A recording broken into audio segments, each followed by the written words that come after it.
Hi, I'm Maddie from Cemetery Filth. And I'm Tristan from the same band. And you're watching RichardMetalFan. Awesome. Hey, what's up, guys? Episode 181 of Richard Metal Fan Interviews, here at a private location in Woodstock, Georgia, and I'm going to be interviewing Cemetery Filth. We got 2/3 of the band right here, Maddie and Tristan. How are you both doing today? Doing great. Pretty good. That's great to have you both here. So kind of like the format is, I want to do sort of like a rundown of your discography and talk about like your musical journeys. But before we go into that, what were the first bands that got you, Tristan, into playing drums, and to you, Maddie, to sing and play guitar? Who wants to go first? Well, for me, honestly, it was the Foo Fighters, bro. Really? At first. Yeah. Foo Fighters, though, then once you get a little bit deeper into it, Dimmu Borgir and Septic Flesh were really like the driving forces. And then, like, of course, you hit Death, then Atheist, of course, and then there's a branch out from there. But I would say, yeah, those probably the most driving forces for me. And what about you? I always knew I wanted to be into music since I was young, and I started with bass, and it didn't ever really connect. But when I heard Death in high school, it was just like I suddenly knew I wanted to play guitar. I knew what I wanted to do. I knew what my calling was. Really? Yeah.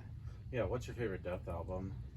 It rotates. I love them all equally, but I would say currently it's probably Spiritual Healing or Human. Yeah, I also like Symbolic as well. I feel like there's like those different eras of Death. Oh, there's yeah. like the classic death metal with Scream Bloody Gore and Leprosy. Then there's the middle era with Spiritual Healing till Individual, and then the progressive era with, well, it's kind of hidden with Human and stuff, but up until Sound of Perseverance as well. Yeah. Right.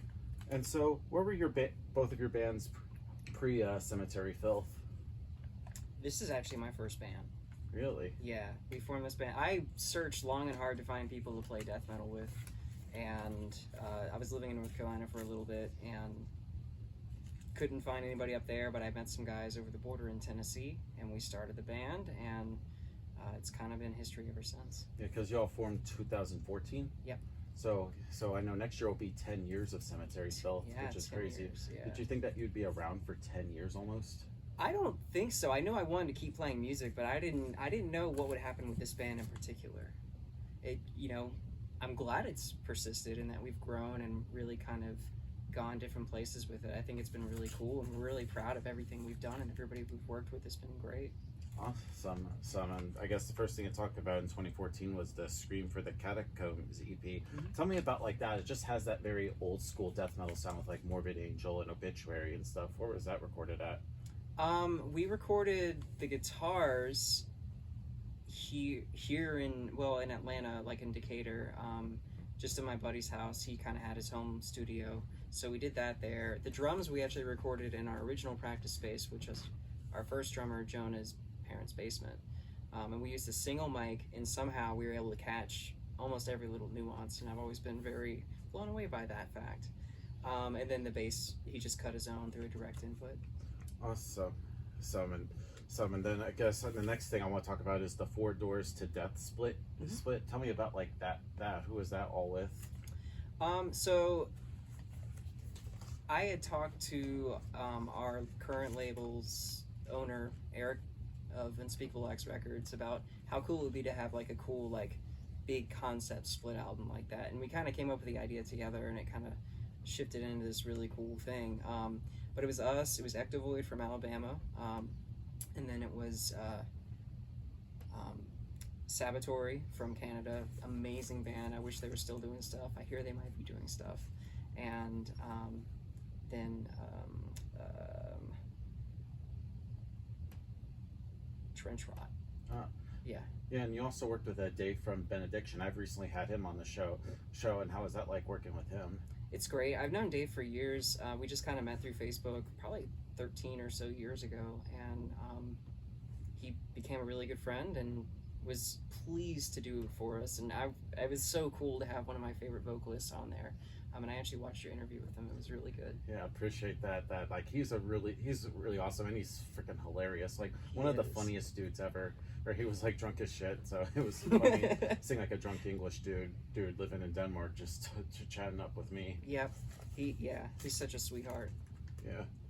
And then next you did the Sewer Side split, and I love that. And you also did a Autopsy cover. What made you guys to cover an Autopsy song?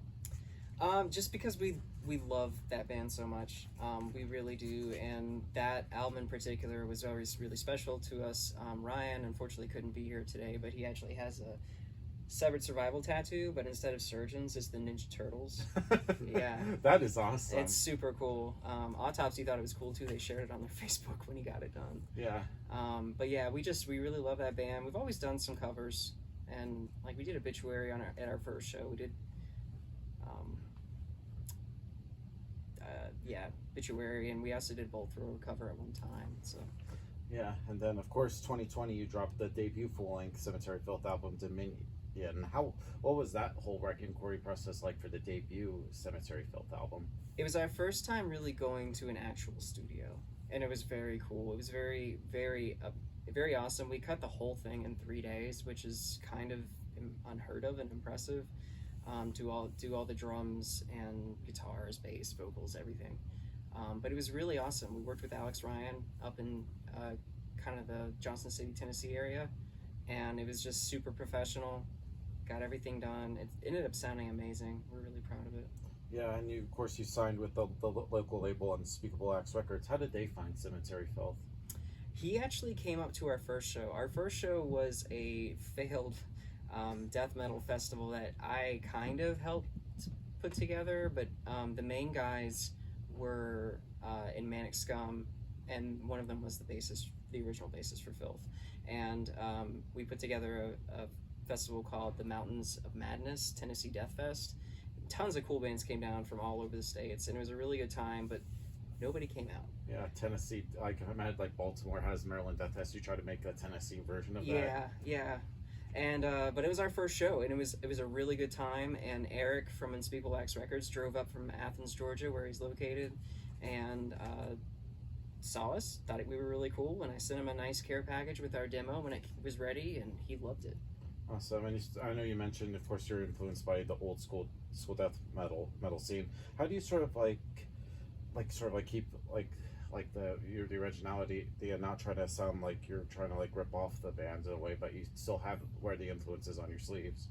It's a tough battle. I mean, you can hear it. Like, there's a lot of bands that try to do that, and they don't necessarily it's almost just it's almost a little too much like Zombie Ritual or Pull the Plug or something.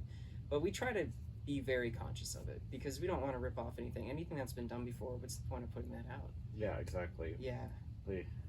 And then I notice you also love every song sounds different, especially even the title track is I consider it kind of your epic on the album, kind of like Master of Puppets. Tell me about making that.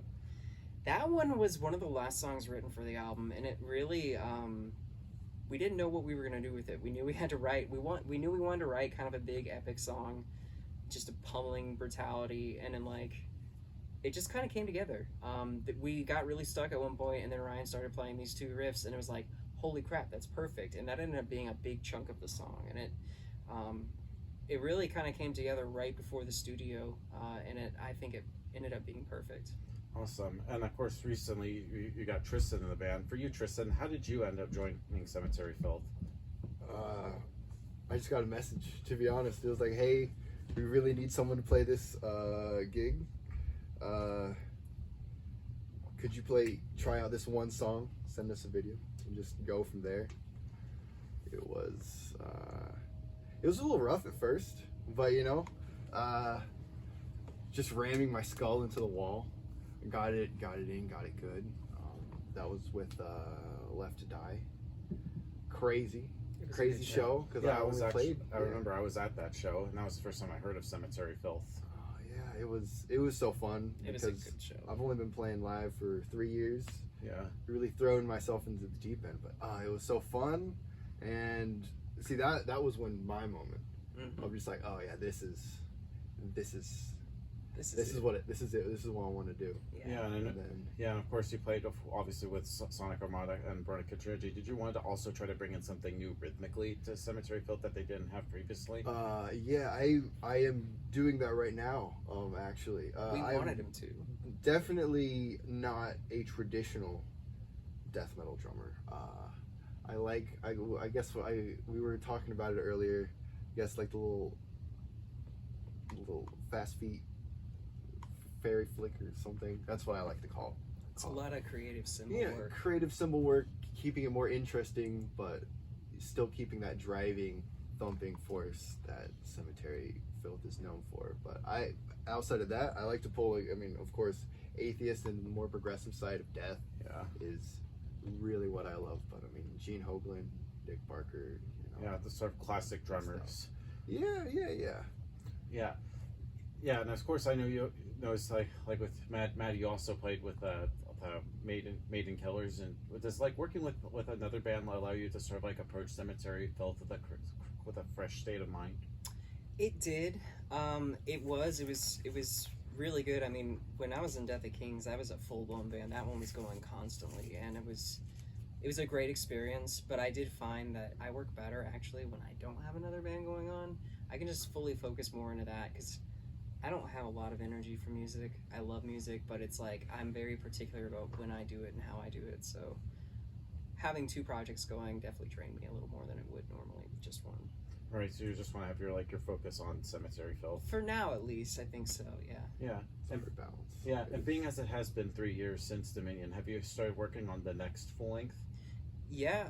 Well, we're currently wrapping up the writing for an EP, a longer EP, and it's basically just kind of like a middle chapter between the next album. It's going to show where we're going.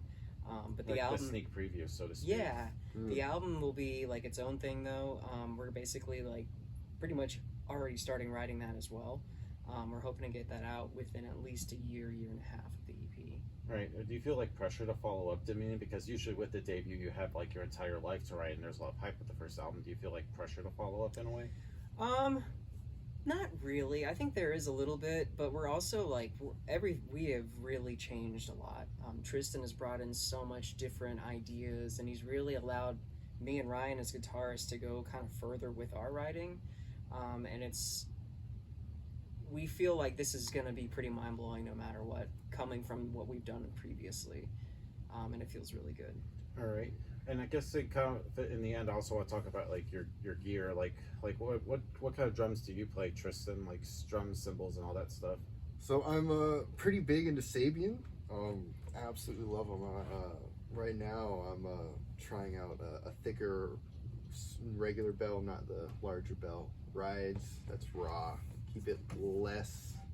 Opinion might be too deep for everyone on that. But yeah, Sabian, I'm liking more open tones in general. We're trying to capture, old school, Yeah. How did they do it in old school? They tightened it with their fingers. There was no moon gels. Slapped a mic on it, smack the shit out of it, or smack the crap out of it. Yeah. Yeah, and sort of like being also a drummer, do you usually like to hear what the guitars are doing in order to lay down your beat, or do you usually have like the whole pattern written and the rest of the band writes according to that? So how we're doing it is that we found works best for us is loose skeletons, and then I'll kind of do my thing around that, and then as I put in my rhythms, we'll alter things, we'll extend something, we'll shorten something. Like we were working on something like I guess an hour before you got here, where we decided to extend something, shift something over. That's roughly how we do it. Rough skeleton, flesh it out from there. But yeah, I always try to bring something unintuitive to it. All right. Right. And for you, Maddie, what's like your gear setup? What kind of like guitars that you play and amps and all that good stuff? That's my Marshall stack right there. It's just a Marshall DSL 2000. It's very old school sounding. It's the only amp I've ever owned. I actually just bought a new amp, but it's not here yet. How long have you had this for? Probably 11 or 12 years now. And then this is one of my two main guitars. It's an Ibanez. They only made this model like 2 years in a row. And I was very lucky to find one. But I use this, and I use BC Rich's a lot. I have like an Ironbird that I've customized, and I try to keep it simple. I don't like a lot of crazy effects. I like very just dry signal. Pretty streamlined. Yeah. And I also like how your guitar playing is very like technical, about technical and really rhythmic at the same time. Are you like no music theory at all? I don't know any music theory. I barely know any note names or anything. I'm kind of relatively self-taught. I had somebody who helped me work through some stuff as a beginner. And yeah, as far as the technicality goes, that's just what I like. I like things that are complicated and catch my ear and make me go, that was bizarre. What the hell was that? All right, and sort of like in the end, to wrap things up, I know you mentioned that you're working on new music. Is just anything else that you'd like to plug? New EP coming. Yeah, we have a new EP coming. Ideally soon. Yeah, we are recording in late October, so that'll be really great. And then expect more merch, more everything. Yeah, pretty much. More swag. Yeah, More swag. There's definitely more coming. Ideally videos, just hard push. Yep. Awesome. For the most part. So thank you guys for doing this. Yeah. Thank you, Just bro. any final words Fun. you want to say to the viewers that are watching this to close this out? Check us out on any streaming platform. Yeah. It's sick, so Yeah. do it. Stay metal. Book us in your city. Awesome. So everybody, Cemetery Filth. See you next time. Awesome.